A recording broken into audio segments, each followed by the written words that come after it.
Filosofia contemporânea. Estamos entrando na filosofia contemporânea, gente, o último período da história da filosofia, que contempla um grande número de autores do século XIX, do século XX, do século XXI, que obviamente a gente não pode tratar de todos porque são muitos. Mas a gente vai procurar ao longo aí das próximas aulas falar um pouco de cada um deles, os principais, no caso, né? Autores como Karl Marx, autores como Nietzsche, Heidegger, a Escola de Frankfurt, Foucault, o existencialismo, um pouco talvez desses principais nomes aí para a gente abordar de forma mais concreta, né, de forma autoral, a filosofia contemporânea, que é muito diversificada também. Bom, é importante a gente ter uma visão histórica também, uma contextualização histórica do mundo contemporâneo. Tá? O mundo contemporâneo ele é muito diverso do mundo moderno, que por sua vez também é muito diverso do mundo medieval. A gente tem que ver quais são as especificidades do mundo contemporâneo, quais são as principais linhas do mundo contemporâneo que marcam a nossa sociedade. Nós vivemos no mundo contemporâneo, tá? E tem coisas que a gente vai falar aqui que a gente vai se identificar plenamente, tá? Porque faz parte da nossa realidade. Bom, gente, filosofia contemporânea, o marco da história contemporânea é o ano de 1789 com a Revolução Francesa, tudo bem? Revolução Francesa, ela marcou o fim do antigo regime na França e, consequentemente, por toda a Europa, e vai desencadear um processo de independências, tá? Na América Latina, vai desencadear uma série de revoluções na própria Europa que vai botar fim às monarquias absolutistas e dar no lugar o surgimento das repúblicas, né? Então aquele velho universo, aquela velha sociedade de privilégios, né? Nasceu rico, vai ser rico, nasceu camponês, vai ser camponês, ela começa a entrar em crise, ela começa a ser questionada no mundo contemporâneo, tá? E tudo mais que a Revolução Francesa trouxe, né? A ideia de participação política. Todo mundo pode participar da vida política, homens, mulheres. Claro que em cada país vai ter um tempo para acontecer, né? No caso do Brasil, por exemplo, vai demorar muito. Mas a ideia está presente, a ideia de que a sociedade civil, né, são os homens, as mulheres, independente da classe social, independente do gênero, é que vai escolher os representantes do país. Isso é uma mudança no mundo político que a Revolução Francesa consolidou, tudo bem? No campo da economia, a gente tem o mundo industrial. Tá? É a segunda revolução industrial, acontece no século XIX. E a industrialização, gente, ela transforma o cotidiano da gente. Né? O mundo o mundo pré-industrial, que a gente chama, ele é muito pautado no tempo da natureza.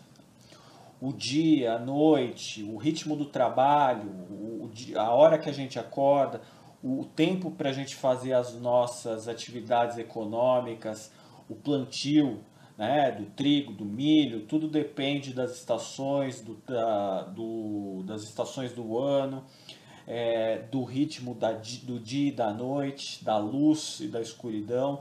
Não há luz elétrica no mundo pré-industrial. No mundo industrial já há energia elétrica e isso faz com que as cidades fiquem iluminadas cada vez mais.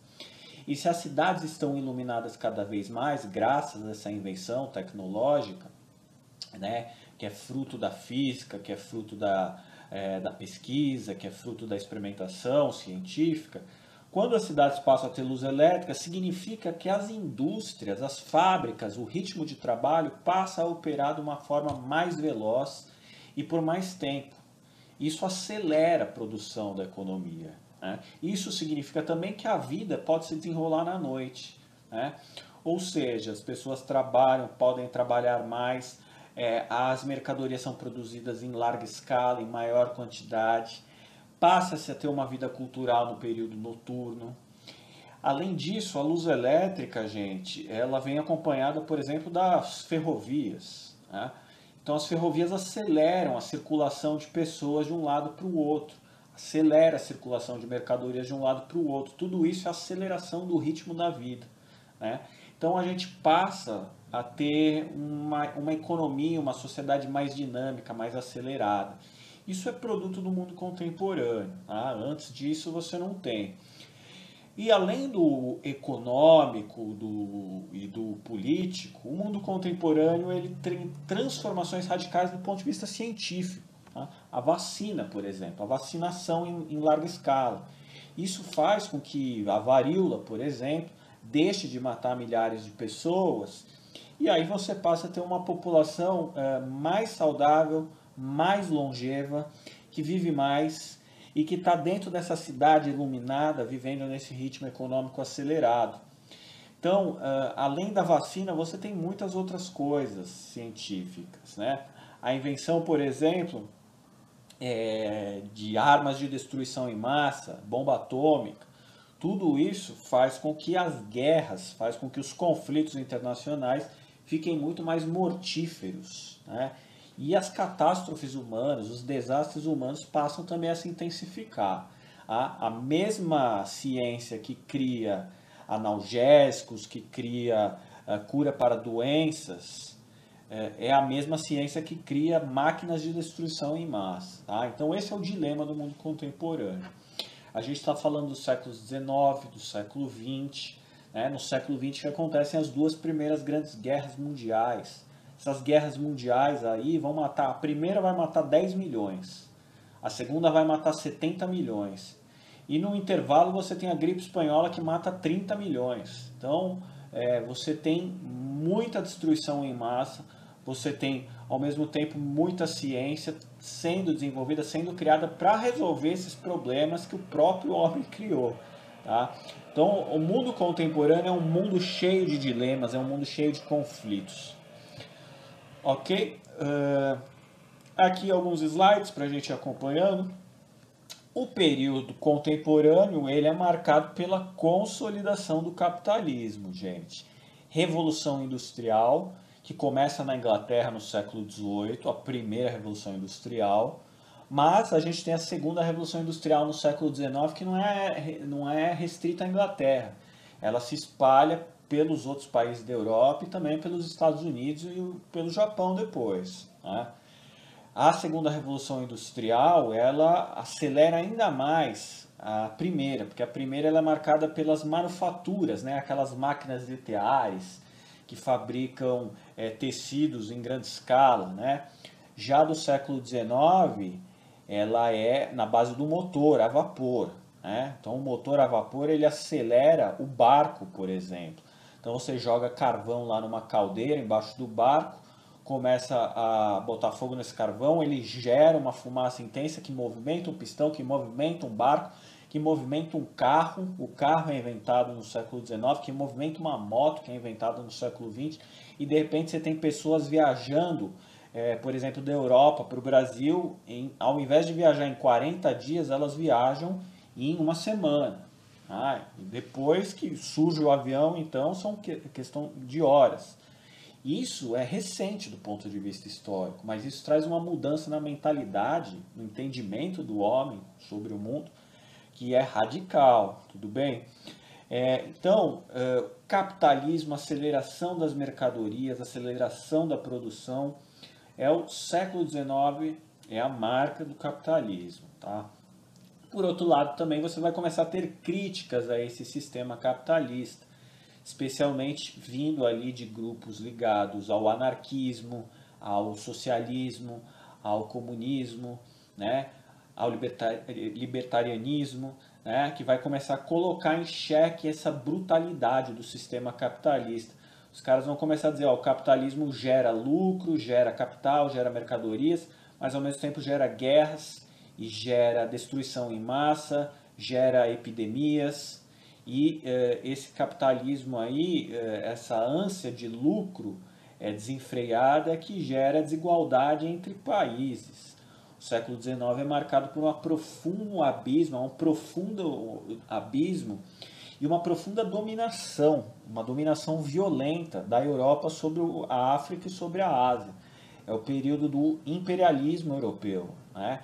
que avança sobre a África, avança sobre a Ásia, destrói as comunidades locais e implementa a dominação através da ideologia racista, né?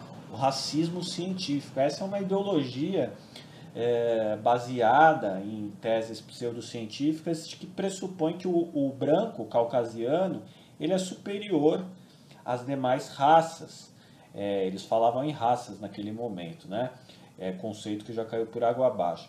Mas eles falavam em raça amarela, né? Que são os orientais. Os brancos são superiores aos amarelos. Os brancos seriam superiores aos pretos. E os brancos seriam superiores aos vermelhos, os indígenas. Povo miscigenado igual ao Brasil, então, era o ó do Borogodó para o pensamento racista. Tá? Então, é um período de racismo, é um período de dominação colonial, é o colonialismo sobre a África, tá? Que vai fazer com que esse continente aí amargue até os tempos atuais muito dos problemas econômicos vindos desse período aí. Tá? Então vai começar a ter muitas críticas do sistema capitalista aí, né? E isso vai gerar também o surgimento de uma outra ideologia oposta, que é o socialismo, que vai ser muito forte na virada do século XIX para o século XX no plano das ideias, e no século XX vai rachar o mundo em dois, né? Vai rachar o mundo de um lado o modelo capitalista liderado pelos Estados Unidos e do outro o modelo socialista liderado pela União Soviética, duas grandes potências científicas, potências bélicas, potências militares. Né? A União Soviética vai desabar em 1991, mas nos anos 50, 60 ela era a maior potência científica do mundo, o primeiro país a levar foguetes para fora da órbita terrestre, estudos da mente, estudos da tecnologia em geral. Tá? Então você vai ter ali esses dois modelos disputando ali a hegemonia do mundo no século XX. As máquinas também fazem parte da paisagem do mundo contemporâneo, substituindo cada vez mais a força humana, né?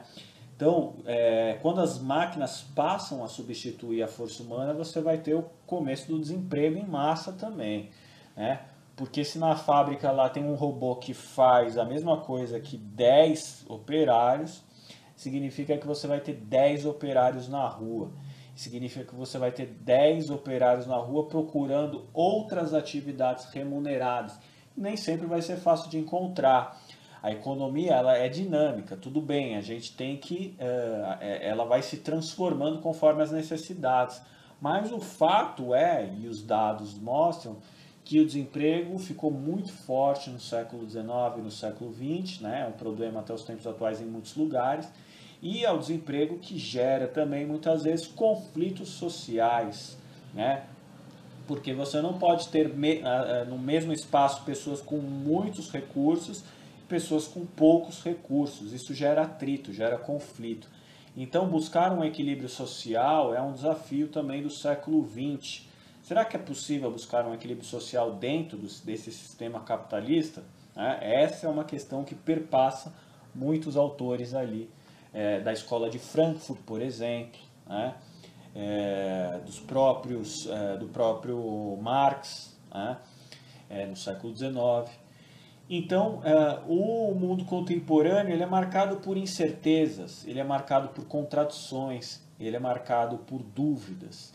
E, ao mesmo tempo, é marcado por convicções. Né? Para muitos, essas máquinas, essas invenções da engenharia, essas transformações na ciência, a criação dessa melhora de vida na saúde, tudo isso vai trazendo a ideia de progresso para o homem. Né? Progresso do século XIX, o progresso do século XX. Aquela ideia assim, o século XIX e o século XX são muito... eles acham que tudo que veio antes deles é atrasado. Né?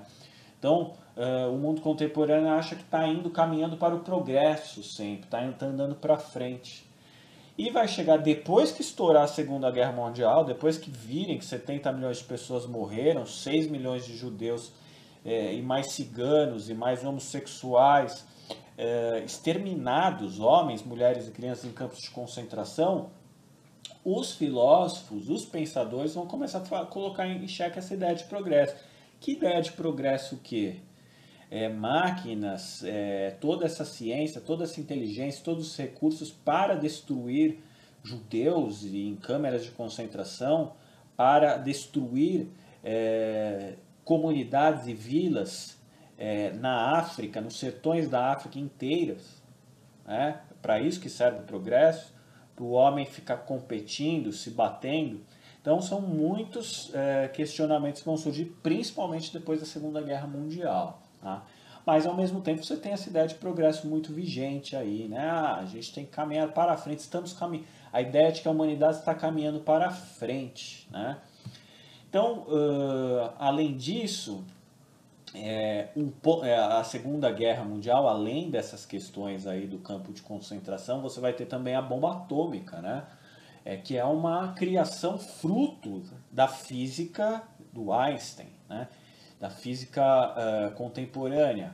Essa física desenvolvida ali, o Einstein, por exemplo, que é um gênio da física, um gênio da ciência, ele ficou extremamente frustrado ao ver que muito da sua pesquisa, das suas equipes científicas ao longo de anos, né, que recebeu apoio financeiro, que recebeu suporte do governo norte-americano, né, muito dessas invenções, dessa inteligência humana, da pesquisa, da ciência desenvolvida lá em laboratório, ela foi utilizada para fins éticos escusos, né, como a destruição em massa. A bomba atômica, quando explodiu lá no Japão, em Hiroshima e Nagasaki, o maior crime de guerra do século XX, jamais reparado, né, pelos Estados Unidos, essa bomba atômica aí, ela destruiu em segundos, tá, um monte de civis, um monte de pessoas inocentes que não tinham nada a ver com o conflito ali entre os estados. Né? Então essa bomba atômica aí, ela foi um ponto, um breakthrough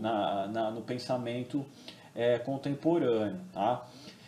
É muito importante a gente entender esse panorama histórico para a gente ver em que terreno que a gente está pisando quando a gente começa a ver esses autores da filosofia desse período. Tá? Muitas vezes eles estão falando de coisas que, se a gente não tem essas referências todas, a gente fica meio perdido. Por isso que a história ela deve andar junto com a filosofia sempre. Tá? A escola de Frankfurt, gente, é uma das escolas de filosofia que vai surgir no século XX, 1920. A gente vai fazer uma aula especial para eles, tá? A escola de Frankfurt é uma escola que parte muito das ideias do Marx, um pensador do século XIX, e mistura com as ideias do Freud, que é um psicanalista, e o pai da psicanálise na virada do século XIX para o século XX. Essa escola de Frankfurt ela vai questionar muito o sistema capitalista, né, especialmente a indústria cultural do sistema capitalista. Né? Autores como Theodor Adorno, Max Horkheimer, Walter Benjamin, Jürgen Habermas, né? Esses autores todos eles vão começar a colocar em xeque a ideia de que a cultura contemporânea, a cultura do século XX, ela é uma cultura massificada, ela não é uma cultura autêntica, ela é uma cultura que é alienante, ela transforma as pessoas apenas em produto de consumo, elas massificam a sociedade, né? Então você vai lá no cinema, você acha que está vendo uma coisa inédita? Não, na verdade você está vendo a mesma coisa que milhares de pessoas no mundo inteiro, está usando o mesmo tênis que milhares de pessoas no mundo inteiro, está ouvindo as mesmas programações, curtindo as mesmas músicas, e de repente você é massificado, né? Você faz coro a uma massa de pessoas que está apenas consumindo esses produtos gerados pelas indústrias culturais, né? Então o Adorno e o Horkheimer vão falar o seguinte, ó, a cultura contemporânea ela é alienante, ela não tem nada de verdadeira, ela é só um produto vazio, no final das contas, ela não te traz nenhuma grande felicidade profunda, ela não alimenta o seu espírito com nada, ela é como se fosse uma droga, ela serve para te divertir ali naquele momento e depois ela te deixa totalmente vazio. Então esse é o poder da indústria cultural, que a gente vai ver numa aula separada. Aqui a gente tem algumas correntes, tá? A gente não vai poder falar de todas, a gente vai perpassar, alguns autores perpassam por essas correntes, é mais para vocês terem uma ideia, né? O marxismo, por exemplo, a gente vai ver as ideias do Marx, e as ideias do Marx vai gerar uma corrente filosófica chamada marxismo.